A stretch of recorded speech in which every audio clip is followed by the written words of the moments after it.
Hey, Scott Horton here to tell you about this great new book by Michael Swanson, The War State. In The War State, Swanson examines how Presidents Truman, Eisenhower, and Kennedy both expanded and fought to limit the rise of the new national security state after World War II. If this nation is ever to live up to its creed of liberty and prosperity for everyone, we are going to have to abolish the empire. Know your enemy. Get The War State by Michael Swanson. It's available at your local bookstore or at Amazon.com in Kindle or in paperback. Just click the book in the right margin at scotthorton.org or thewarstate.com. Hey, Scott here. On average, how much do you think these interviews are worth to you? Of course, I've never charged for my archives in a dozen years of doing this, and I'm not about to start. But at patreon.com/Scott Horton Show, you can name your own price to help support and make sure there's still new interviews to give away. So what do you think? 2 bits? $1.50? There are usually about 80 interviews per month, I guess, so take that into account. You can also cap the amount you'd be willing to spend in case things get out of hand around here. That's patreon.com/Scott Horton Show. And thanks, y'all. You hate government, one of them libertarian types, or maybe you just can't stand the president, gun grabbers, or warmongers. Me too. That's why I invented LibertyStickers.com. Well, Rick owns it now, and I didn't make up all of them, but still, if you're driving around and want to tell everyone else how wrong their politics are, there's only one place to go. LibertyStickers.com has got your bumper covered. Left, right, libertarian, empire, police, state, founders quote, central banking. Yes, bumper stickers about central banking. Lots of them. And, well, everything that matters. LibertyStickers.com. Everyone else's stickers suck. All right, you guys, Scott Horton Show. I'm him. I'm at scotthorton.org. 4,500 and something interviews for you there at scotthorton.org, going back to 2003 and proving that I'm right about everything, always. Follow me on Twitter, at Scott Horton Show. And sorry in advance, I'll probably cuss at you. I'm pretty rude on there.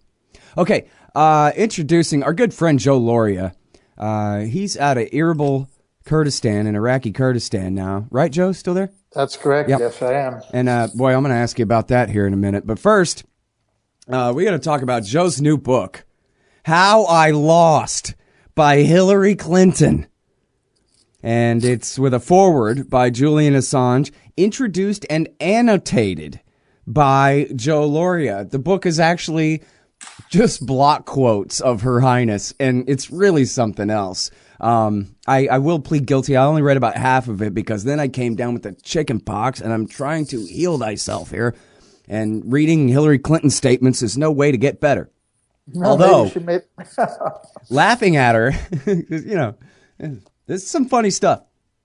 First of all, Joe, welcome back to the show. Good to talk to you again, my friend. How'd you come up with this idea to write a book for Hillary Clinton like this? Well, it's funny, you know, that title, How I Lost by Hillary Clinton, has caused lots of confusion. There are lots of people who think she actually wrote it. Of course, she did. We're using her own words to crucify herself. She explains why she lost, not what she's been saying out on the circuit, blaming everybody else. The book idea started before the election. The publisher, Or Books, one of the partners, Colin Robinson, he's the R in OR Books, had already published 2 of Julian Assange's works before. And you know what? I should introduce you a little better for the audience too, so that they know that you're some sort. I don't want to pigeonhole you or anything, but you're some sort of progressive type leftist. No sort of Republican or conservative or libertarian type. You're firmly on the left half of the spectrum. Covered the United Nations for many years as a reporter, of course, but this is not a right-wing hatred of Hillary Clinton. That's absolutely correct. You're attacking the left from the left here. That's relevant. Well, I don't consider her left, but you might. Yes. Well, you know what I mean. Definitely a left wing attack on her, which confuses a lot of people because they don't understand that exists. There have been a lot of people on the right who applauded this book right away. For example, Ann Coulter, retweeted the WikiLeaks tweet. WikiLeaks put out a tweet announcing this book. She retweeted that and put it on her Facebook page. And we also got Erica Jong for some reason. She was excited about the book and tweeted about it. Which, by the way, I should say, I'm a libertarian. I'm not any kind of right-winger, never have been. But on the other hand, I don't think you have to be a left-winger to see her Goldman Sachs speeches for what they are or something like that. You could come from any place on the spectrum. And I think the real problem with her is she is the center. maybe she's the plumb line, and therefore maybe that's why she is everything that's wrong with American politics, Joe? Maybe? Maybe. She's the extreme center. I think that Tariq Ali came up with that phrase, if I'm not mistaken. Yeah, so even though I worked for the Wall Street Journal for 6.5 years, covering the UN for them and the Boston Globe before that, and the Sunday Times, another Murdoch paper, I am left progressive, as you say, and that's the position in which we are critiquing her words and her campaign aides. Their emails, of course, form an important part of the book. The idea for the book came about before the election that Assange and Colin Robinson of OR were going to publish in book form the most important emails that WikiLeaks had leaked from both the DNC and from the John Podesta email.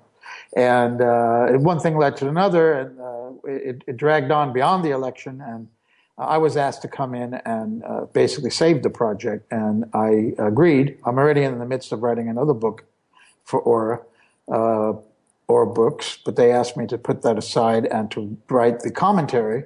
And it turned out to be more than I'd expected. I wrote quite a lot, about 20,000 words. And I create also, I'm not just commenting on her words and on her aides' words in the emails and in her speeches.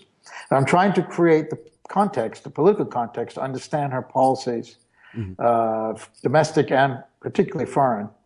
And this is, a lot of that is reporting that never appeared in corporate media because it's, in my view, has been suppressed from my experience, has been suppressed. There have been numerous stories that I tried to pitch when I was working for big media and it was rejected. And without that information, I'm talking specifically about Ukraine and Syria, without that information, you get a very skewed idea of what's happening in both of those places. And Hillary Clinton, of course, took very hawkish views on both Syria and Ukraine and Libya, in which the last chapter of the last section of the book is all on Libya. She was the driving force there.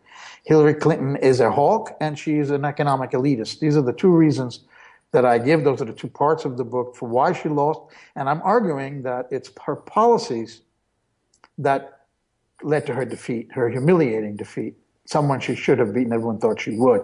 Not her tactics or campaign tactics. Sure, some of them were very bad, like not campaigning in the Rust Belt states, not going once to Wisconsin after the convention.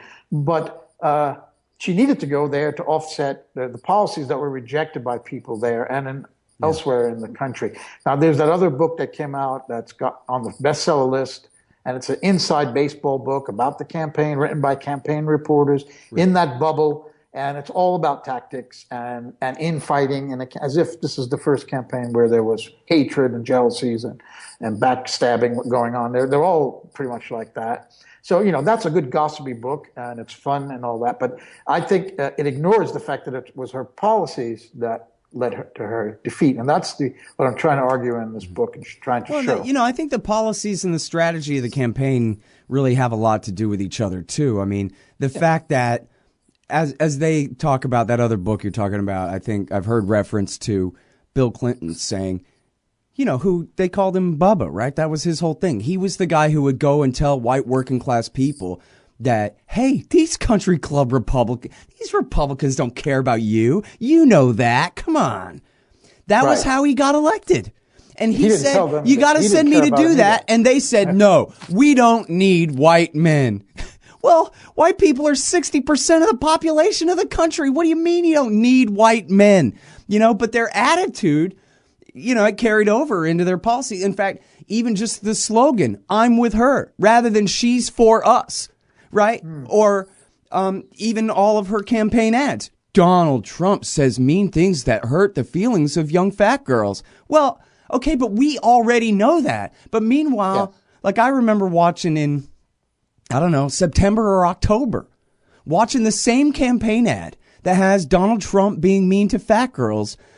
And it's like, dude, I saw this ad for the first time 4 or 5 months ago. You don't have a single ad that says I'm Hillary Clinton and here's why people like me. I mean, obviously you're going to have to lie, but still, you got millions of dollars. Pay somebody to pretend to like you for some reason. And it didn't even occur to them that they needed to even run her as someone who cared about other people, who wanted to help other people, as that other campaign book says it, they couldn't actually come up with an answer to the question why she was running. They couldn't even fake it, because she loves you and she wants to help you. How hard is that? They couldn't even fake that. And the answer was because she was born to be president. You owe her.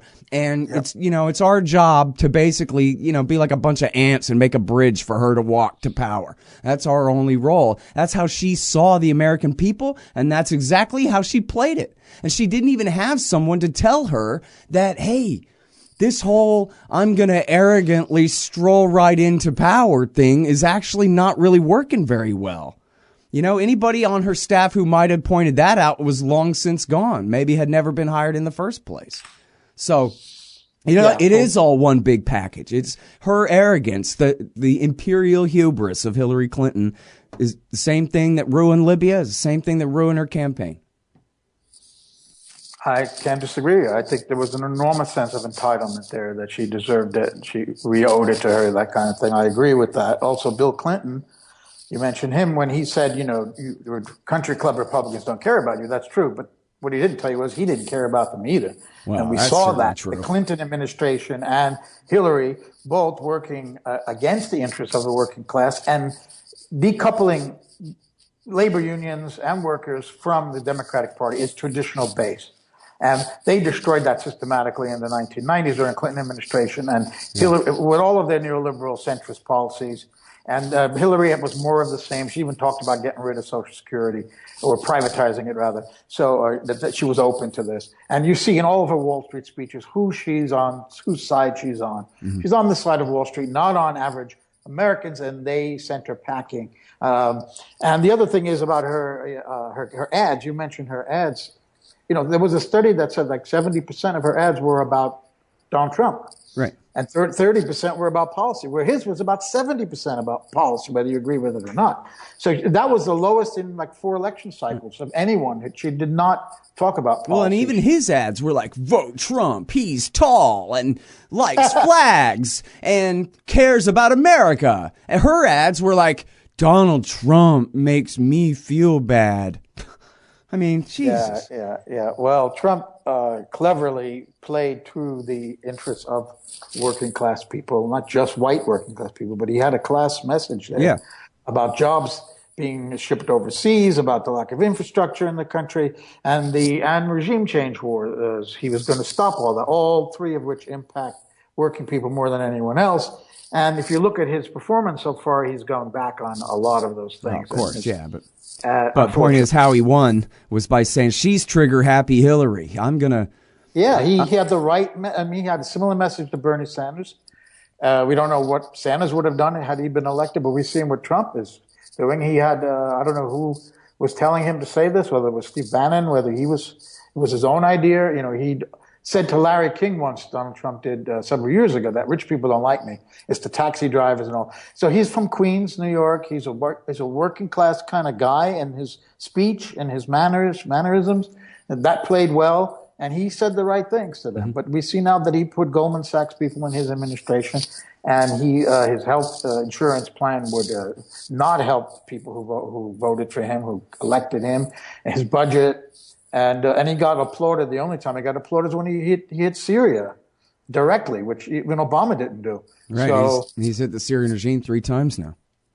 Yeah, that's right. That's right. But anyway, back to the horror show, which is Hillary Clinton and her campaign. And this great book. I mean, it's really great, everybody. I really do hope you'll read it. The annotations are great. It's put together exactly how you would have it. And then the block quotes, it's just amazing. It's a book of block quotes of Hillary Clinton explaining exactly why we all didn't support her. And, this is the big, for all the crying about Russia and this and that and everything, you never hear the liberals address just how many Obama voters stayed home. They just couldn't be cattle prodded into going outside to support this lady. And those non-voters, by far, or the people who did vote for Obama and did not vote for her was by far wide enough margin to have covered her loss.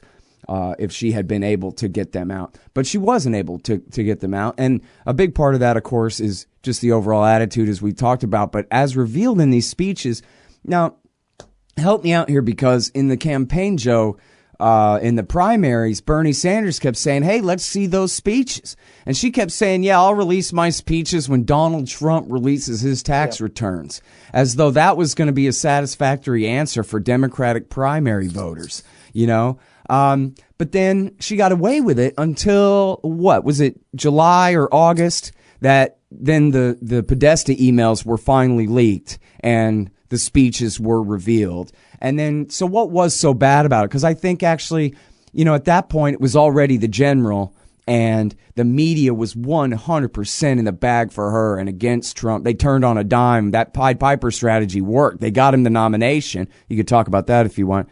They got him the nomination. Then they turned on a dime, you know, all hands on deck, everybody, you know, fire on Trump. And the speeches, if anything, they said, oh, boo-hoo, the Russians leaked the speeches. And that was the news story. But you reprint the transcripts of these things, and they really are pretty incredible, huh? Yes. You know, the day after by the way, the Podesta emails were leaked, she changed her position on TPP. She went on the PBS NewsHour. So she saw immediately the impact that these would have. And she was being revealed as the hawkish, elitist, economic elitist that she is.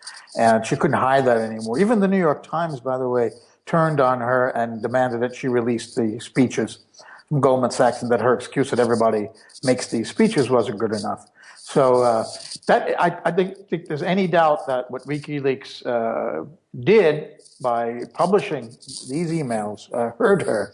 In many ways, it only confirmed what people already suspected about her, which was that she was this hawk and this elitist. But now we have the facts and the details, and there was a reason why she didn't want to release those speeches, obviously, because she knew that how she would appear.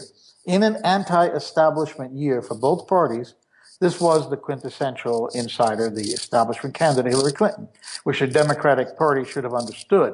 But I argue that I think they would rather have lost to Trump with Hillary than to have Bernie become the candidate, because he could be threatening to their interests as well, this Democratic elite, if he followed through on the things that he was talking about. So there's a lot in there, of course, as we know from the emails about how they tried to hurt Bernie in his quest to get the nomination. That's all revealed. And, you know, Russia is, we have to talk about Russia at some point here, because Russia is still the issue, as we saw just now with this latest Senate Intelligence Committee hearings with Jeff Sessions, that Russia is become a mania of the liberals, and it is a new McCarthyism. And even if Russia did have something to do with giving these emails to WikiLeaks, which Julian Assange denies this, he says it did not come from Russia. Even if it did, the emails are true. They're factual, and they gave the voter information about Hillary Clinton. It was a service to the voters of the United States. Yep. Trump, by the way, he was an open book. We knew everything scandalous about him pretty much, and he won anyway. So it wasn't like we didn't know anything about any dirt on Trump, but we got this dirt unfairly from WikiLeaks on Hillary Clinton. And do your listeners really think that if Julian Assange got Republican emails, that would have revealed more dirt maybe on the party and on Trump, that he would not have published them? Of course he would have. Yeah, and absolutely. Should he have withheld the DNC and the Podesta emails because he didn't have the RNC? Now you can't suppress that. Yeah. So he was opposed to both candidates, as I was. He was opposed to both. So he was not going to withhold the DNC and Podesta emails. And you're right, though, that every one of us knows who Donald Trump is. I mean, I can't remember, I've said this on the show before, sorry I'm repeating myself. I can't remember a time that I didn't know who Donald Trump was. I probably saw Donald Trump on Robin Leach, Lifestyles of the Rich and Famous in 1983 or something. And he's exactly the same person this whole time. You know, like, remember when he went bankrupt in the early 90s and everybody laughed at him because here was the most arrogant 80s yuppie, had crashed and burned and this and that. The only thing new that I learned about him, Joe, in this campaign was that his show, The Apprentice, had been on for 14 years. I had no idea. And when I found that out, I said, oh, he's going to win. There's just zero. I mean, Jeb would have stomped Hillary into the ground. She's the worst person on earth. But he had that TV show for 14 years. That's the only thing I learned new about Donald Trump. And that was enough to know that he was deeply into the psyche of every single American human you got, with no exceptions. I mean, he's a level of fame far beyond Hillary Clinton, and she's the most famous woman in the world. No doubt about it. But he's got a level of familiarity in your household that she could just never top. You know, he's just such a, and for good or for ill, everything that you know about him, you know, in terms of how shallow he is and what a blowhard he is, and how mean he can be, and everything else that you might like about him too, you know, whatever. All of it, absolute open book. But here's the thing that I never hear liberals or Democrats, Hillary Clinton supporters confront at all, which I don't know how they would. The question of why the leaking of Podesta's emails and the DCC emails and and the rest of them, her emails. The ones the State Department was releasing, and the ones that Jason Leopold got through FOIA, and all the different collections there, Russian or otherwise. Why didn't the leaking and publishing of all those emails help Hillary Clinton? Why didn't they show her to be the great leader that they want us to believe that she is? Why didn't it show her, you know, tamping down on whatever kind of negative things that her campaign people wanted to do, and telling them, no, we're going to run a tight ship here and do the right thing because that's how winners win. And we didn't see that, right? What we saw was a bunch of secret speeches to Goldman Sachs. What we saw was a bunch of secret conspiracies that let's get our friends at CNN to play up Donald Trump because he'll be the easiest to beat. Yeah. Yeah, the media collusion was another big thing that we learned from these emails. Donna Brazile cheating in the debates. You know, I still see her on Twitter going, oh, Russia this and Russia that. And I know. You personally got caught cheating. That's got to be worth 4 points or, I don't know, 3, something. I mean, that's pretty big, right? Cheating in a debate and caught red-handed. Yeah, it's amazing. And the New York Times reporters who wanted to show their articles to the campaign before it was published to get it okayed. I mean, this is a fireable offense at a news organization, at least when I started in journalism. But, you know, these, as I say in the book, these reporters today covering the campaigns, whatnot, they are living off the reputation of the New York Times and the Washington Post from the 1970s. These are not the same papers anymore.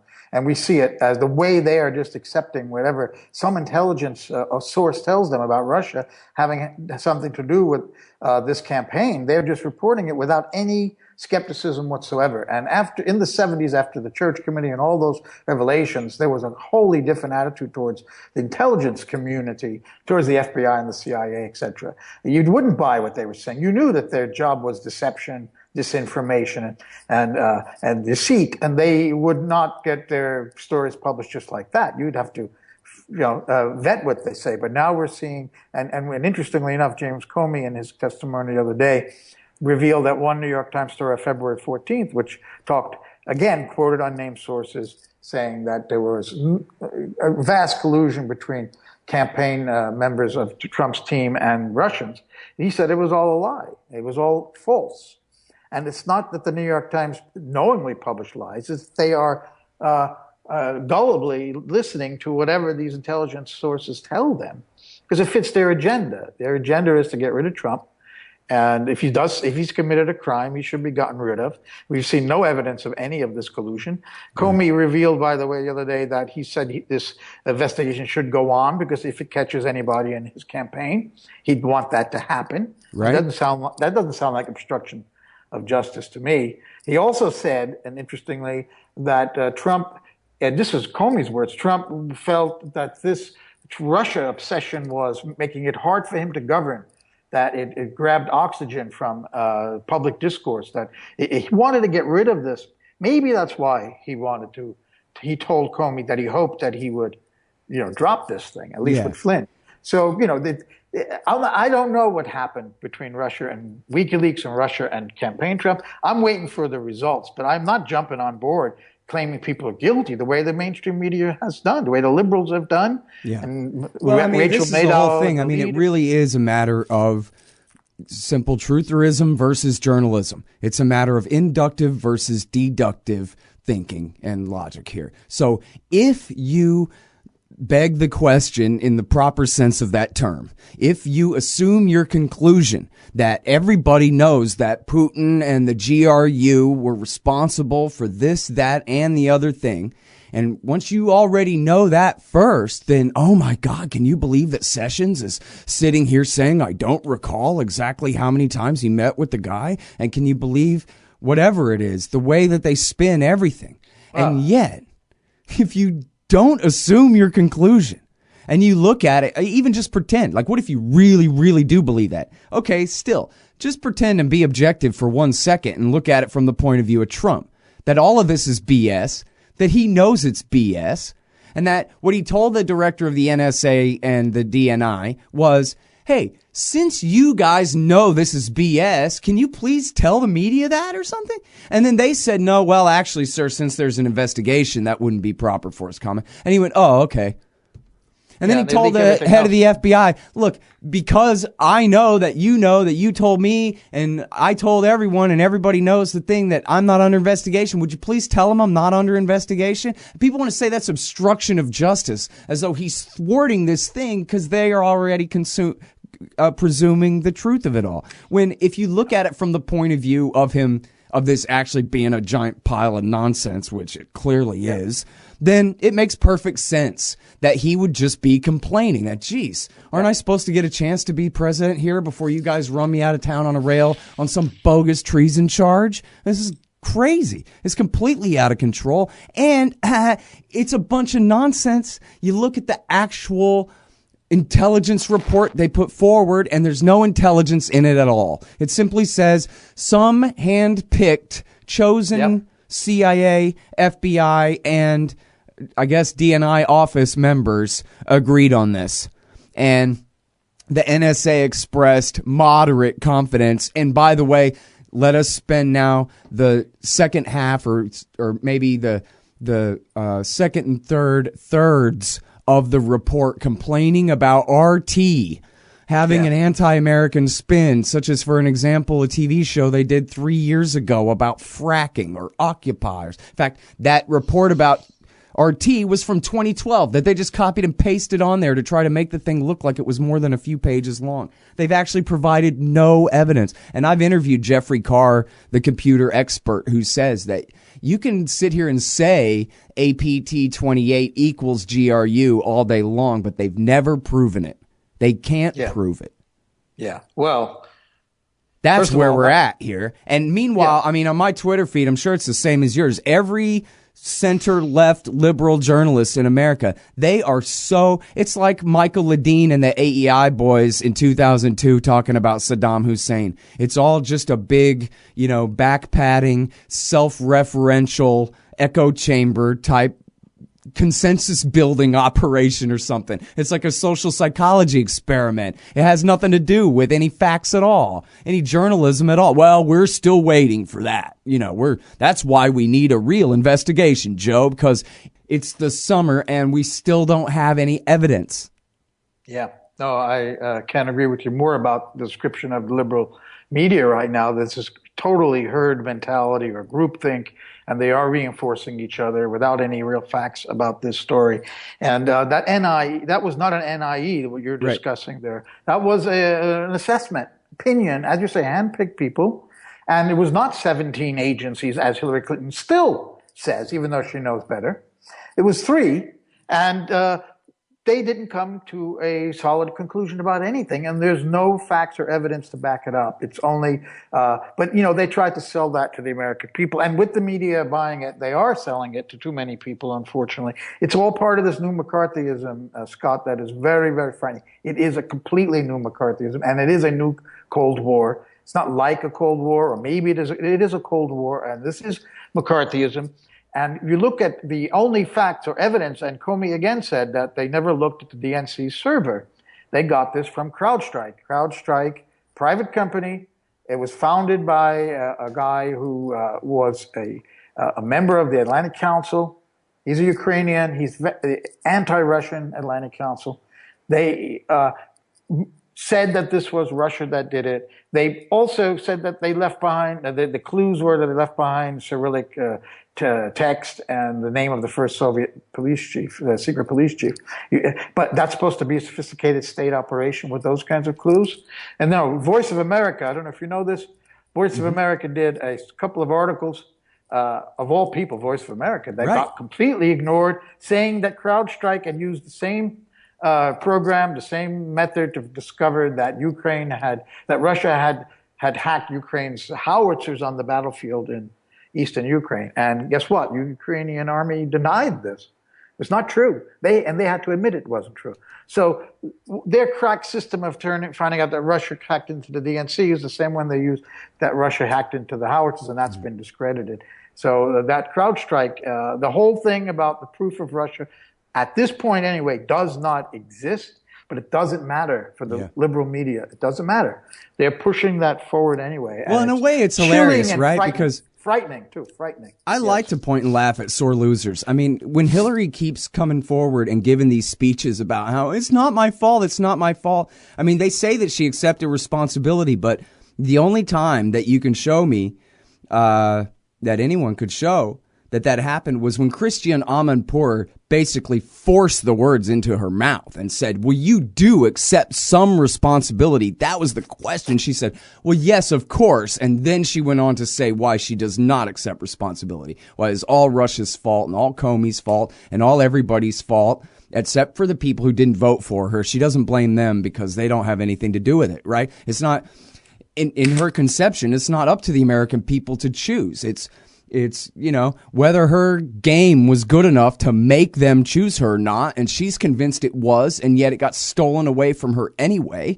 And I think it's hilarious because what it means to me is she's just miserable all day, every day. She can't come to terms with, okay, well, sometimes you win, sometimes you lose, and I guess you'll never be president. But, you know, Al Gore didn't kill himself, man. He's doing all right. What are you going to do?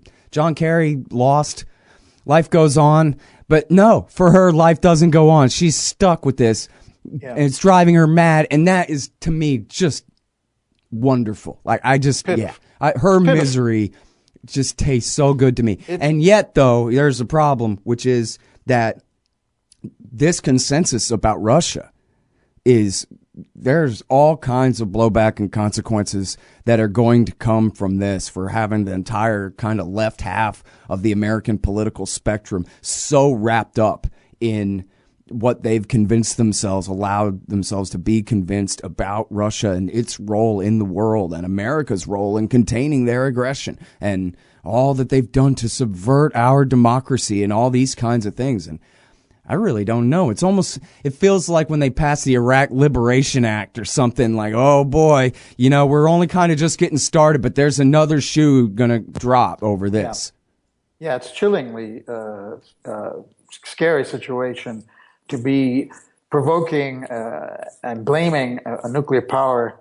You know, where there's tension on the Baltics and in Eastern Europe with NATO troops 30,000 or more up against the border. And you've got in Ukraine, the thing is on, you know, hair trigger, and then Syria, where both American and Russian planes are flying together. So to be pushing this Russia thing in this circumstance is just abominable and totally irresponsible and purely for partisan reasons. And this is what is so disturbing about it. That you're right. She actually said at that code conference the last time she blamed everybody else. She said, I take responsibility, but that's not why I lost. I mean, that was a direct quote. So then she went on to blame everyone else, as you said. And I think she needs to read Why I Lost by Hillary Clinton to find out why she lost. Yeah. How she lost, because it's all there. She's explained herself why she lost. Somebody just had to point it out and frame it. That's all I've done here. Mm-hmm. And give the political background to the conflicts in Syria and Ukraine and in Libya to show why she had the wrong-headed policy and she was the wrong candidate, and that the voters were not that dumb. They figured this out, that she was not selling anything that they wanted to buy, and she was not appealing to their interests, but to her and her class, Wall Street, and others in that class, the 1%. That's who she represents. She's the failure of the left, Scott. Hillary Clinton, the Clintons, They destroyed the Democratic Party by cutting it, by making it a party of elitists and professionals, and having this absolute snobbery, status. If you recall, in the 60s, the counterculture, one of the things about that was to put down what the 1950s emphasis on status, social status, how far you went in the company, how big your house was, how green your lawn was, how big your car. The 60s counterculture completely confronted that and rejected that. And it's back with a vengeance. I think it's worse probably than it was in the 1950s. The idea of who you are in this system right now is everything. Whether you get that blue check next to your name in Twitter, and you are a real journalist or you're a fake one. So this kind of mentality, this is Hillary Clinton's elitist professional supporters who look down on working people, dismiss them, and this came through in her speeches, in her policies, and it came through on November 8th. That's why she's not president. So you're a libertarian, and you don't believe the propaganda about government awesomeness you were subjected to in 4th grade. You want real history and economics. Well, learn in your car from professors you can trust with Tom Woods' Liberty Classroom. And if you join through the Liberty Classroom link at scotthorton.org, we'll make a donation to support The Scott Horton Show. Liberty Classroom, the history and economics they didn't teach you. Hey, I'll check out the audiobook of Lew Rockwell's Fascism versus Capitalism, narrated by me, Scott Horton, at audible.com. It's a great collection of his essays and speeches on the important tradition of liberty. From medieval history to the Ron Paul Revolution, Rockwell blasts our statist enemies, profiles our greatest libertarian heroes, and prescribes the path forward in the battle against Leviathan. Fascism versus Capitalism by Lew Rockwell for audiobook. Find it at Audible, Amazon, iTunes, or just click in the right margin of my website at scotthorton.org. Yeah, absolutely. I mean, it's funny, isn't it, how just there's no self-awareness there at all, where you could see how, if we're talking about some Senate race somewhere where you had a Hillary Clinton-esque Democrat lose to a Tea Party guy, you would go, okay, well, you know what, the way it usually works is the more moderate force wins in the general election, but not always. And sometimes the winger ends up getting the nomination and then really has the support and the momentum to carry through all the way through the general election. That's part of American politics. That happens sometimes. But whether it's, more of a left-winger gets the Democratic nomination or more of a right-winger gets the Republican nomination, it usually doesn't happen in the presidential season. Goldwater he was the winger and he ended up getting completely stomped. But then again, Reagan was the winger and he did the stomping twice, right? So, these things, not that he was as much of a, turns out, centrist as Trump. Don't get me wrong. I just mean in terms of messaging and campaigning and politics of the moment. And yet she can't even, her and her people can't really say, okay, well, maybe more of a winger might have done better this time, or maybe it was just a year for a right winger and a center leftist who's known as a relatively competent manager or something actually just wasn't the right shtick. I mean, for this season, right? And she used to say herself that back before it would have sounded like taking responsibility that, well, I'm really not that good of a politician, meaning she has no common touch because we can feel the contempt that she has for us and we reflect that contempt onto her. Have to, and so, what I mean? Like, why is that so hard to say that, like, you know what, for all his flaws, Donald Trump gives a good handshake and people like that, Well, if you look at how well Jeremy Corbyn did in the general election in Britain, and how poorly Hillary Clinton did by losing, you'd have to hope that maybe we're nearing the end of this neoliberal era that was ushered in by Reagan and Thatcher in the 1980s, and that the Clinton Democratic Party and the Blair Labor Party moved towards. They moved towards the center. They accepted the neoliberalism. They destroyed the unionism and hurt working class people with their trade deals and their deregulation and their privatizations. And now maybe we're moving to the end of that. And we saw Corbyn doing well, Bernie doing well, much better than people thought. Unfortunately, the left being destroyed by Clinton in the U.S. it's been taken over, in my view, this anger, that's just popular anger about being screwed by Wall Street and by the 1%, is being absorbed by right-wing populism. Trump in the U.S., Marine Le Pen in France. Yep. And it's because of the failure of the left that this has happened, in my opinion. But the fact is, the people are awake, it seems like, and the traditional politicians have been pushing the same neoliberal line now for 30 more years. Maybe it's the end of the road, and they're going to have to adjust somehow. And it looks like the Democratic Party is not adjusted. More of the same. They are just blind to what's going on out there. They think they're really hot crap. You know, they are it. They are the leaders. They are the ones who've made the money. They've made it they've got the status, as I was saying before. And screw these people. But the people are waking up. Yeah, everybody else are deplorable, they say. You know, well, the deplorables. Yeah, people not even good enough to pander to. And now, so here's what's funny too, though, is, I mean, I think you and I disagree a bit about what exactly is wrong with the economy. Although I don't think we disagree as to who's responsible. It's just which parts of their policies I would emphasize versus the ones that you would emphasize. But I think that either way, I think that there's, never mind libertarians like me, our opinions hardly count at all. But I think that there's, it's always very contradictory to me, honestly. The way I look at it is the further left you go, the more principled you are, for good or for ill, mostly for good, because the further left you go, the more committed to opposing war you are. And that's what's most important to me, of course. That's the biggest issue of all. The biggest big government program of all is the Pentagon and its world empire.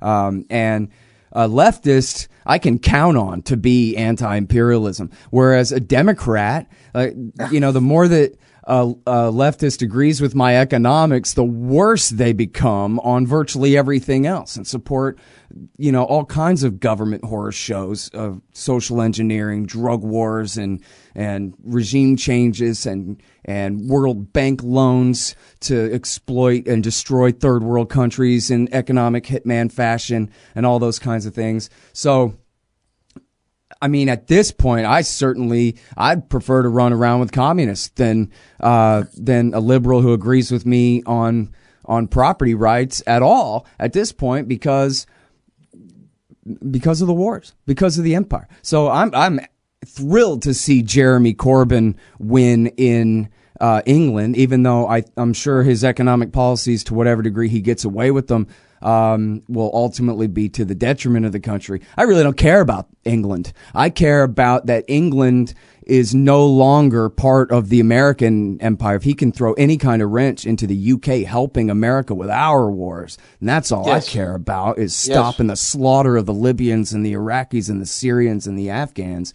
And to hell with America and England. You know what I mean? Same thing here. I would have far preferred to see Bernie Sanders completely break the dollar, as long as that broke the empire. What the hell do I care if he spends all the money giving it to poor people instead of giving it all to Lockheed and giving it all to Wall Street? That's more libertarian to support the communist, if you ask me. Well, Hillary Clinton was all for empire, of course. Even after General Dunford, chairman of the Joint Chiefs of Staff, testified, Senate Armed Services Committee, that a no-fly zone in Syria would mean going to war with Russia and Syria. She went on the debate stage a couple of weeks later with Trump and said she still supported the no-fly zone in Syria.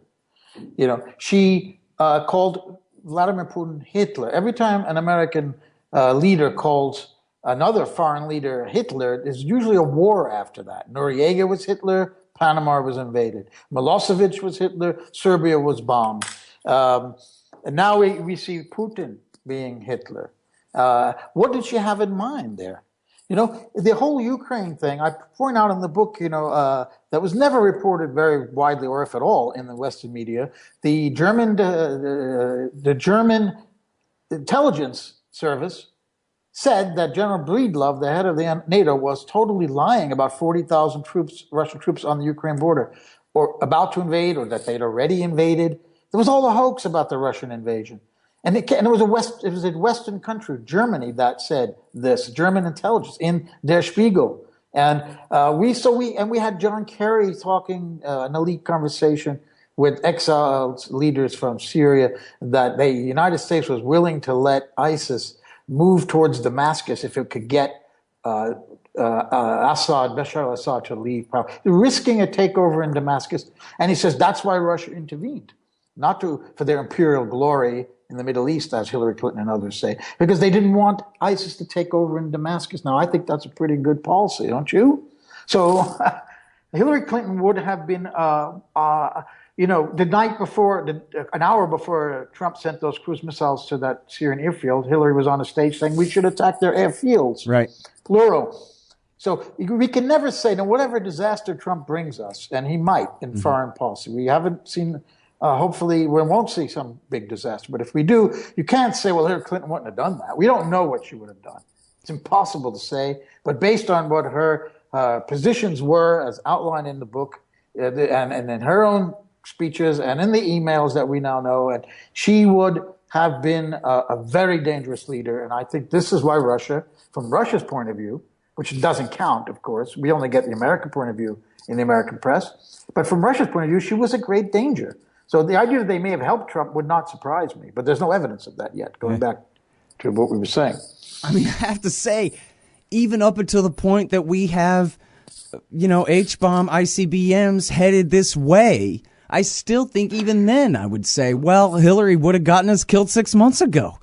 I mean, literally, even if Donald Trump got us into a nuclear war, I think she would have first.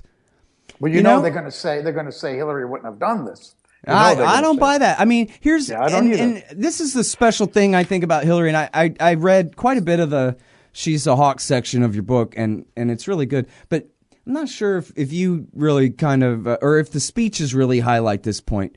But it's something that I think I've learned about her over the years from different reports here and there about, in her psychology. I think the most important thing always is pleasing the toughest guy in the room and being seen as man enough to be part of the group of the tough guys. Because after all, we're talking about the national security services in a big way, and they're very macho dudes, and she's trying very hard to fit in. And after all, she's just a president's wife, right? So when she ran for Senate, as soon as she became a senator, the first thing she did was join the Armed Services Committee, not even the Foreign Relations Committee, the Armed Services Committee. She went straight for that national security credential for her eventual run for president. Way back then, it was pretty obvious what she was doing. And then there's the stories of she meets with Jack Keane, and so she kicks her shoes off and puts them up on his desk and says, where can a gal get a beer around here, General? And this kind of thing. And then you have all the reporting from when Petraeus and Gates and everybody forced Obama to do the surge. He turns to her and she says, I think you got to do whatever the generals say, Mr. President. When she's the Secretary of State, she was supposed to play good cop a little bit and give him a little wiggle room, and she didn't.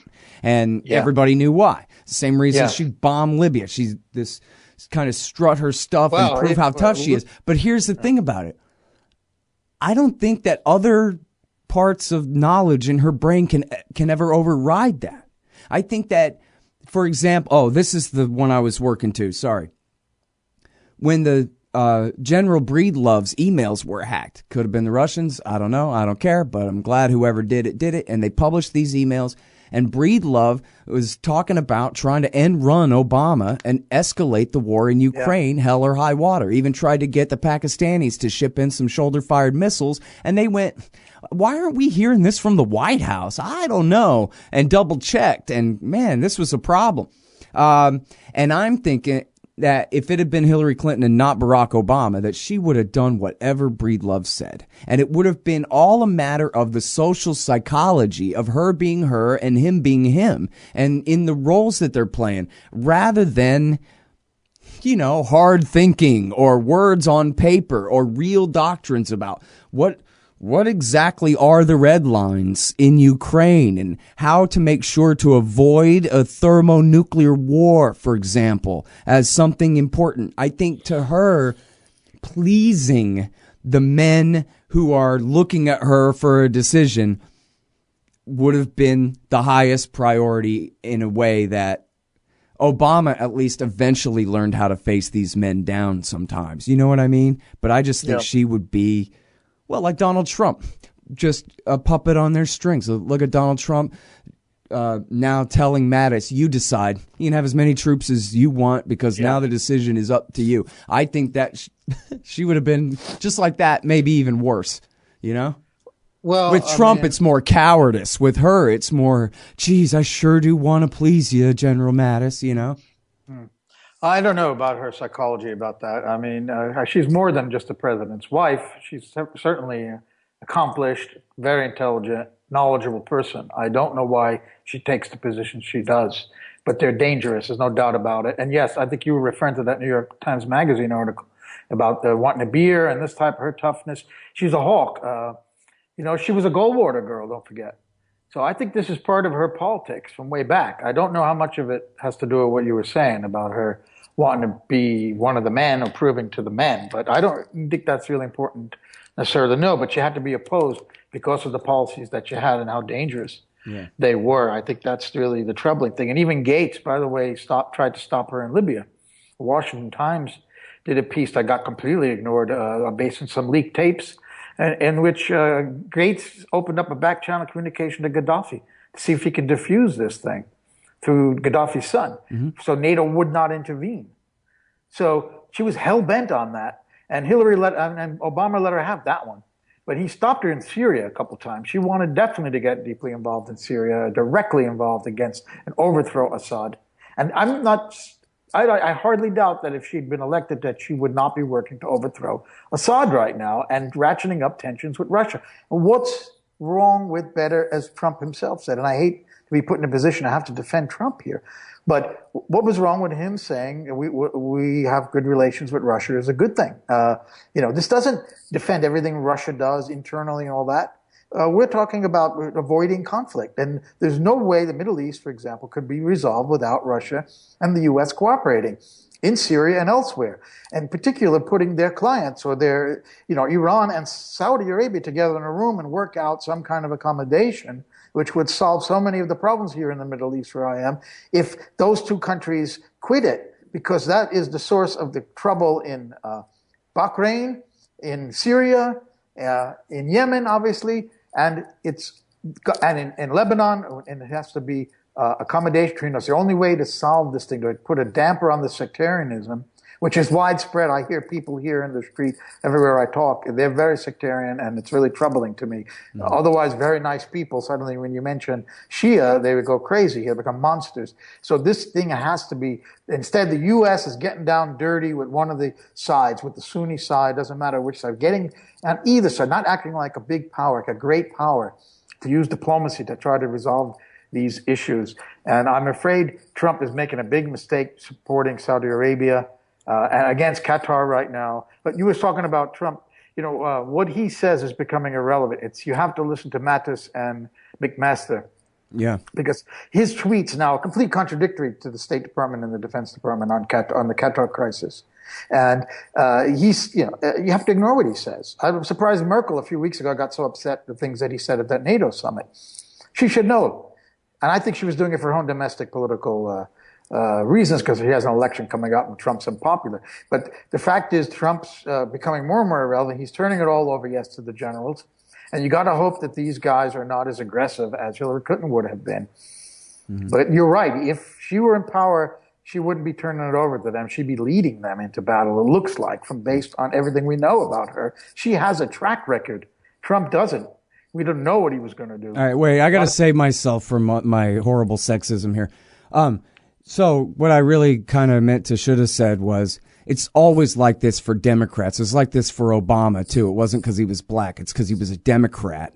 And everybody knows that a Democrat means weak, like Jimmy Carter or whatever, and Republican means tough, like Ronald Reagan. This is the way people think in politics. And I think if I got to be sexist about it, the thing is, it's even more so for her. Maybe it's more so for Obama because he was black, and that made people think that he was some kind of Saul Alinsky black radical rather than a centrist. So he had to, be extra tough guy in Afghanistan, for example. Yeah. I think the same kind of thing with her, that not just is she a Democrat, but also she's a woman. So she has to prove, not even necessarily whether she believes it or not, but just politically speaking, she's got to not be confused for weak, and that was why in that New York Times profile of her about Libya and the bank shot into Syria and everything. She's saying everything's got to be muscular. Come on, guys, it's got to be muscular. Come on, we'll get Anne-Marie Slaughter to write up a thing about our muscular foreign policy. And all this is whatever she thinks aside. The politics of it are that Democrats are weak and women are even weaker than that, and so she's got to be extra macho kind of thing, I think. Well, we have but the opposite of that, of course, is Trump, which Mr. 6.5 foot tall billionaire tycoon alpha monkey, he could be totally for peace. He could just say, you know what? I'm tough enough to fight in Afghanistan, but I'm too smart to fight in Afghanistan. How do you like that? And pull all the troops out.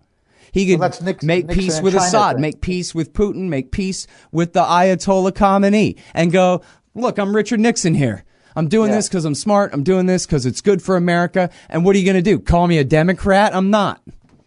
Right? No, that's possible. I hope he does that. He doesn't, though. He doesn't. I don't think he understands the dynamic of that. I actually think he has some pretty good instincts, but I don't think he understands the dynamics of how well he could get away with that, with the counterintuitive there, being the macho guy for peace instead of. Probably right. You're probably right. I don't think he understands a lot of things. Yeah. And so instead he takes the Obama policy, which is whatever you say, Mr. Secretary.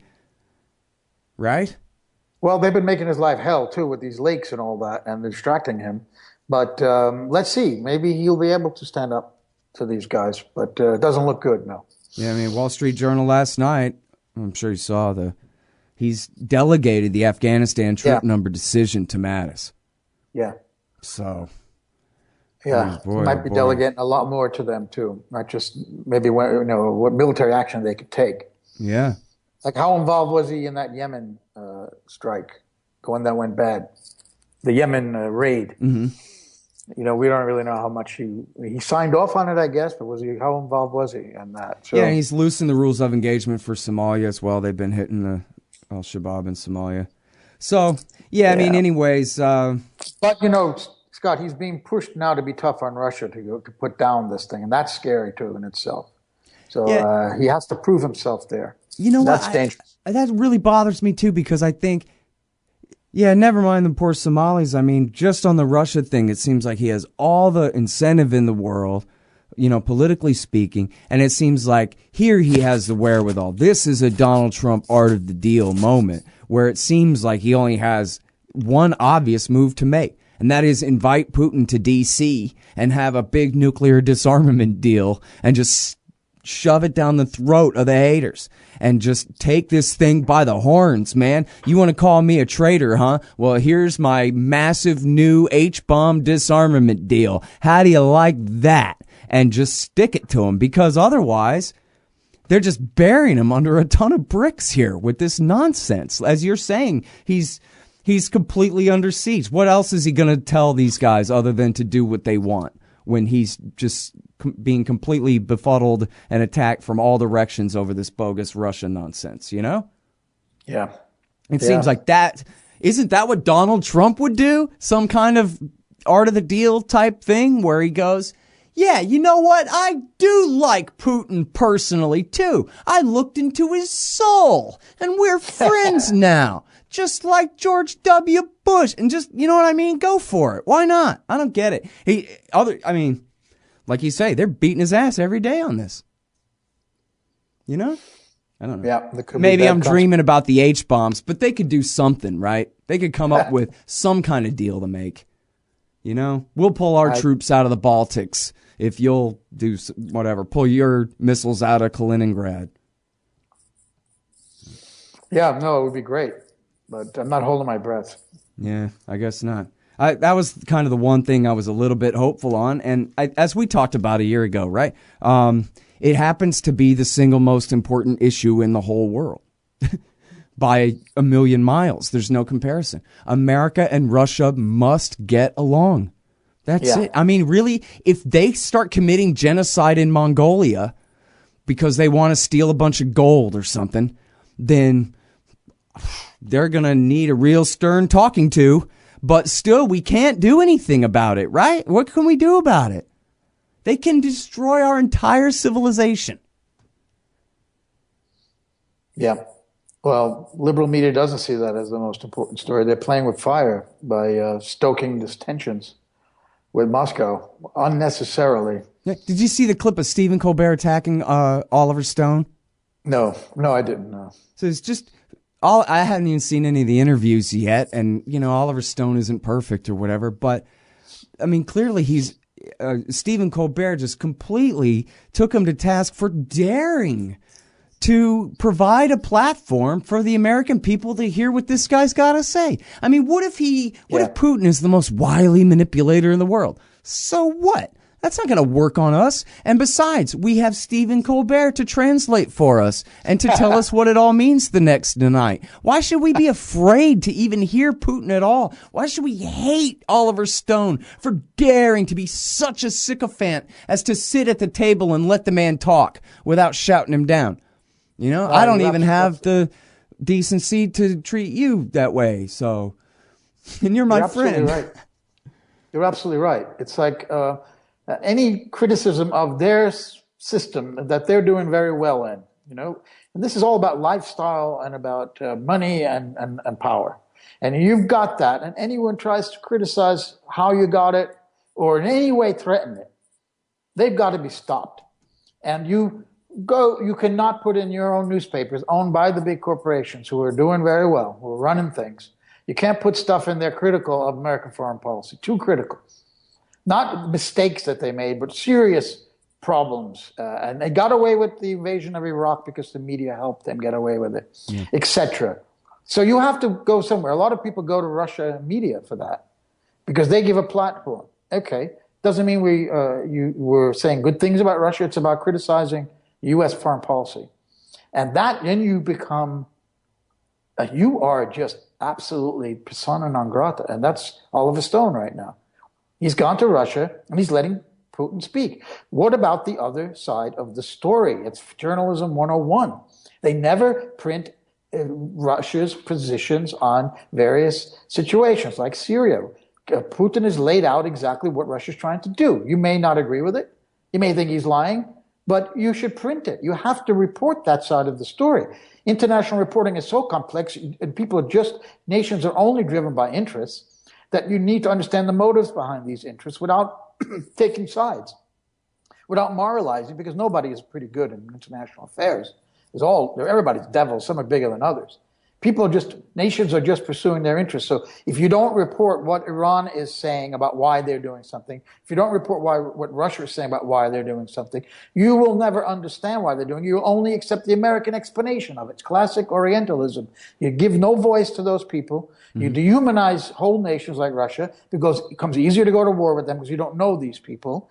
And the American media and American leaders can explain to us, the American people, what Russia is doing rather than allowing Russia to have a voice what they're doing, allowing the Palestinians to have a voice about why they're doing what they're doing, or the Iranians. This is forbidden in the American media to give any real space. Saddam says he had no WMD was one line in a 1,500-word New York Times articles leading up to 2003 invasion. Don't give the other side of the story. All Oliver Stone is trying to do here, and I haven't seen any of it, and I won't be able to here overseas for a while, get access to it, but he's giving a platform to a guy who's very much in the news, right?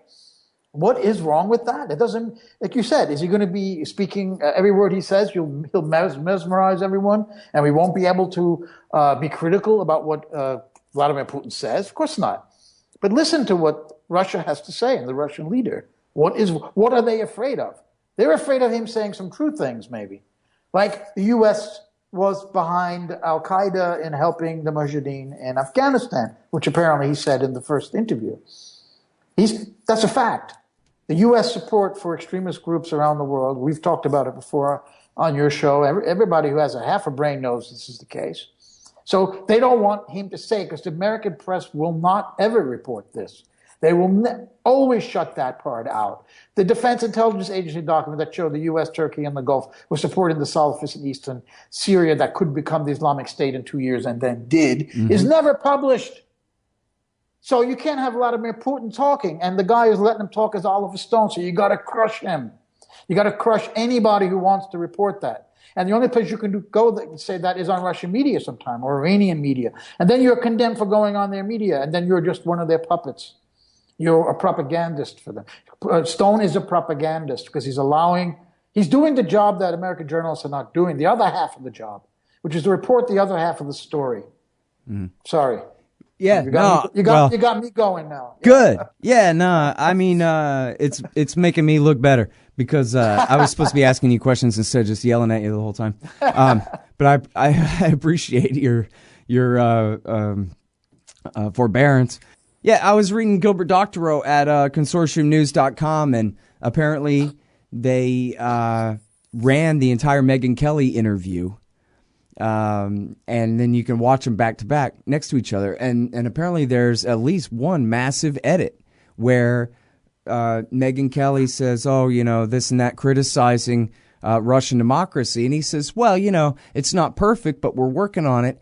And then he goes on for a few paragraphs about some things about Russia and some things about America, and all that got cut out. And then they end with him, saying some platitude. And in other words, they constructed it to look like he basically had nothing to say to her criticism other than, oh, gee, abada, abada, abada. When in fact, he had this entire substantive thing where he brought up, we don't, look at I think one of the examples was the violent police action to break up the Occupy movements all across America. We don't have anything analogous to that. We don't do that. You guys have your own problems, this, that, the other thing. And all of that landed on the cutting room floor. Well, that's what you do when you have an agenda, and corporate media in America has an agenda. They're not doing real journalism, which is to just explain all the different sides and give different aspects of a story. It's funny because people understand the complexity of it. In a way, it's no surprise, right? But on the other hand, it's kind of a surprise because this is the future where we can